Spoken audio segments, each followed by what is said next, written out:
Hey there, Wastelanders, it's Brother Mike, and thank you so much for joining me. Today, we're going to be talking about where's the Fallout show going? It's episode 5, and we have a whole lot more questions than answers, so let's get into it. Before I start today, I want to thank you guys so much. We hit 500 subscribers yesterday, and as of right now, we have 586. I can't even keep up. I can't thank you guys fast enough. So thank you guys so much. I really appreciate it, and I hope you enjoyed today's video. We have a lot of different plot lines going so far this season. Not only with the Brotherhood of Steel, but Thaddeus and Maximus are running away with cold fusion. Lucy is taken by her father. The ghoul is severely injured and may possibly have finally found a way to get to his wife and family. Is Barb working for the Enclave? Is Mr. House dead or alive? What is Thaddeus becoming? And are the Commonwealth coming to the Mojave Wasteland? Yeah, there are a lot of moving parts this season, and we only have 3 episodes left. And I think these next 3 episodes are when things are about to go down. I mean, Brahmin poop is about to hit the fan, and we're not using it for jet this time. So let's start with what I think is going to be a main plot and focus, which is them still fighting over cold fusion. It's very apparent cold fusion is still a very big part of the show, and I don't know what's going to happen now. Is Mr. House going to somehow get his hands on cold fusion, or a backup of Mr. House, since we saw him possibly dead outside of his chamber, but we don't know if that's him. But who knows? Mr. House could still be alive because we know he has the technology to back himself up. Check out my video right here if you're interested in that. But there are so many moving parts. The NCR could get cold fusion. Who knows? Maybe that's how Maximus gets that cool NCR Ranger power armor. Or does the Enclave maybe finally get it back? Or does the Brotherhood finally get it back? And by the Brotherhood, I mean the Commonwealth. There's so many moving parts. We don't know if the Commonwealth is coming. It's been inference. We haven't seen the Brotherhood that much at all. At least not in the last episode. So we don't know what's going on. And there's a lot of stuff left unanswered, which is making me come to the conclusion that possibly this season is going to end still in Vegas, and the next start in Vegas. I mean, maybe spending 2 seasons here. I'm not sure. Is that why there's a 4th season so fast? Who knows? There are so many moving parts. But let's slow it down and let me voice what I think is going to happen throughout the rest of this season. So I think it's either the Enclave, Mr. House, or NCR get cold fusion. Now, what would be best from a story perspective and future storytelling perspectives is that Mr. House gets it. He's finally able to be fully independent and starts to rebuild the strip by the end of the season. That'd be beautiful. We could come back to the strip in future games. Who knows? We could see Mr. House doing stuff while in other games, you know, getting ready for his space exploration and, you know, saving humanity. But there's a big but. We don't even know if Mr. House is alive. We don't know if it's Yes Man pretending to be Mr. House. We haven't seen anything about Yes Man, so who knows? And there has been way too much of an emphasis on Mr. House for them not to have something more planned for him, because all of this buildup of his character throughout the past, this whole season, just for him to be dead, doesn't make much sense. So I think we know, and they've stated, and we know in the game, that the house always wins. I think no matter what happens to him, he's going to be on top. So I'm not going to worry too much about it. There's been way too much of a focus for them to just throw him out. Now, something that the last episode in the preview for the next episode shows a lot of is Barb. And I feel like Barb has been someone we've totally just kind of let slip under the rug. Yeah, she works for Vault Tech. She's evil, but I don't think she works for Vault Tech. And I think she works for the Enclave. We see her look up at that shadowy figure. We see her talking to Coop, saying there's much worse people than her. And how would she know all of the things she knows, be able to plan that meeting, have access to FEV, be in a vault that overlooks all the other vaults, which is what the Enclave was doing. I think she's a lower level Enclave member that is supposed to watch over the vaults, and that's what she's in charge of. A lot is pointing to that, and it would make sense, or sense in some way that she's working for them and may not know who they are exactly, but have a rough estimate of them because she's working for the Enclave.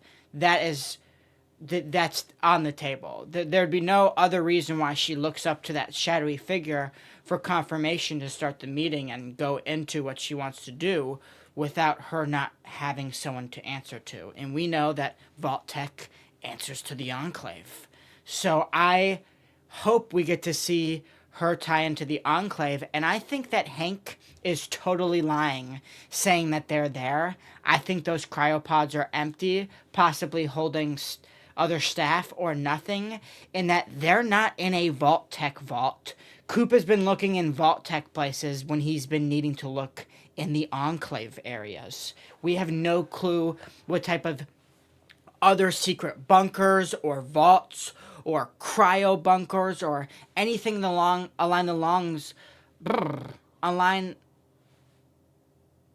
or anything like that. So I think Barb is with the Enclave and could potentially be unfrozen by now or something like that.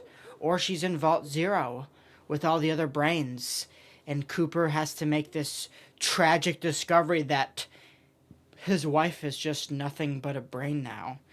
I made a whole video about Thaddeus already. He's turning into a mutant. Go check that out if you want to know more. And what is Hank's plan with this control chip and Lucy? We see he finally gets it done, but there's one thing in there that makes me think why he was able to get it done, and it was because the man he was doing it on was fully okay with it. Maybe you have to subject yourself to it for it to fully work. Maybe that's how the body double for House is. Who knows? We don't know. He could be getting paid for it and is just...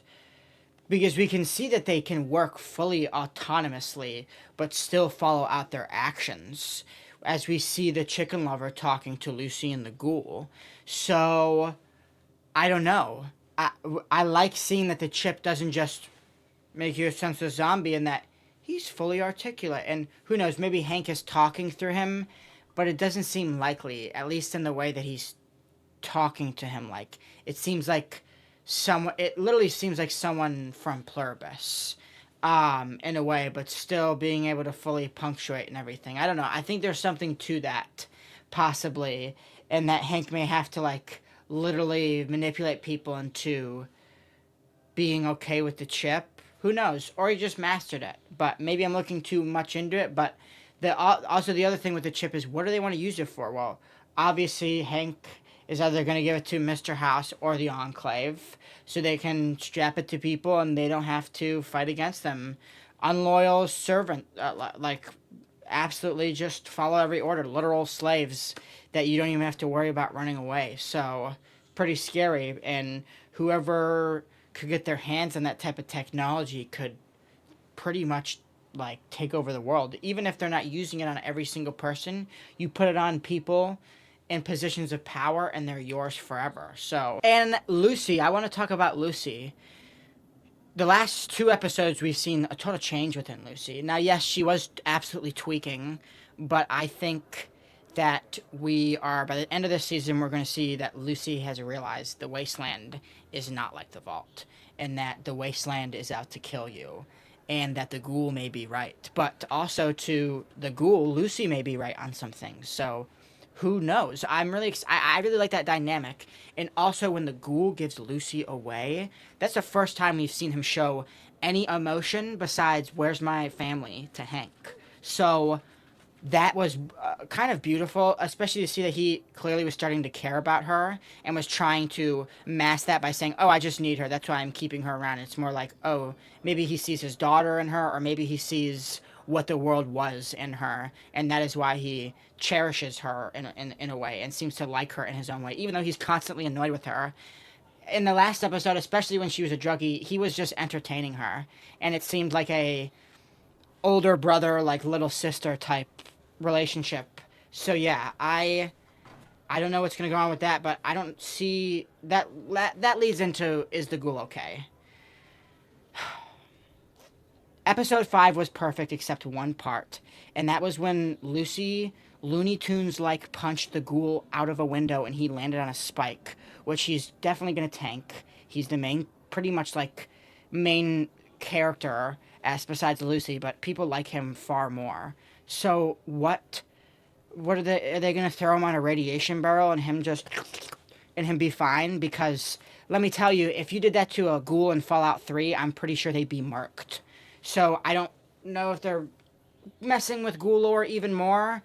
The drug was already enough, or him tanking bullets in the first season, and I'm not trying to complain, but that totally took me out of the episode for a few seconds and was the most Looney Tunes esque, like, fall and be poked through the stomach with a big thing. And it's funny because if you see the what's next, you see he's still there till night, so they've just left him there. But who knows? Maybe this is when we'll see the kings. Maybe a bunch of ghoulified kings will run out of the thing and help the ghoul out. Who knows? That's my hope. I just thought it was a little bit goofy. It just, I don't know. But the episode was too good for me to look on to that, so I'm gonna give that a hard pass and just act like we didn't see it. And I'll end this episode off with, what are we going to see of the NCR and Caesar's Legion? I have no clue. We haven't seen them since their civil war popped off. And so we're obviously going to see that scene of Macaulay Culkin becoming Caesar. And we've only seen the Rangers, who keep hinting that there are more troops out somewhere. So is there going to be a big clash between the two of them? Is the NCR going to come in and try and take up New Vegas? I don't really know. I don't know how they're going to fit them in here. I don't think that there's a way without rushing it that they can fit in all of these arcs and what's going on. So much is going on, and I thought we'd stop seeing that and start seeing actions being taken place, but we're not. So I don't know. I have a big feeling that now, after this episode, that it's going to be like a big cliffhanger at the end, and you're not going to know what's going to happen next, and we're still going to be in Vegas. But who knows? Maybe Liberty Prime will come. Maybe that's how it ends. Maybe that's how it ends, is Liberty Prime being taken over by Mr. House, and Vegas is safe forever, and no one can damage it. So yeah, I hope you liked today's video. It was a little bit different. There's just been a lot of questions that I can't make full videos about because there isn't too much there, so I thought I'd talk about them. Justice for the Ghoul. Hope my boy's okay. I do hope that who comes and saves him, we saw the King's School of Impersonation, unless someone just moved in and they're using it as apartments now, because my god, that building is huge. But unless they're in game, unless they're planning to do, I don't know. That's why I'm hoping a bunch of kings and ghoulified kings run out and help the ghoul. Hey, you need a help. I think that'd be really funny. And would be a nice little like fake out. And the king that we saw was Pacer after Pacer and the king disagreed. But with all that being said, I hope you guys enjoyed today's video. I had fun making it, and I'm going to be live this Saturday and Sunday, most likely around 10:30 to 11 p.m. Eastern. I'll be live for probably a few good hours, so make sure to join me there. And thank you again so much for 586 subscribers. Seriously, you guys are the best. And I'll be making a Discord soon. If you want to go follow me on my other socials, it's Brudda Mike, BRUDDA_MIKE. On Instagram and TikTok, I just post the same thing that I post on Reels there. But yeah, thank you guys so much for watching. And with all that being said, you are loved, you are cared for, and you stay safe out there, Wastelanders.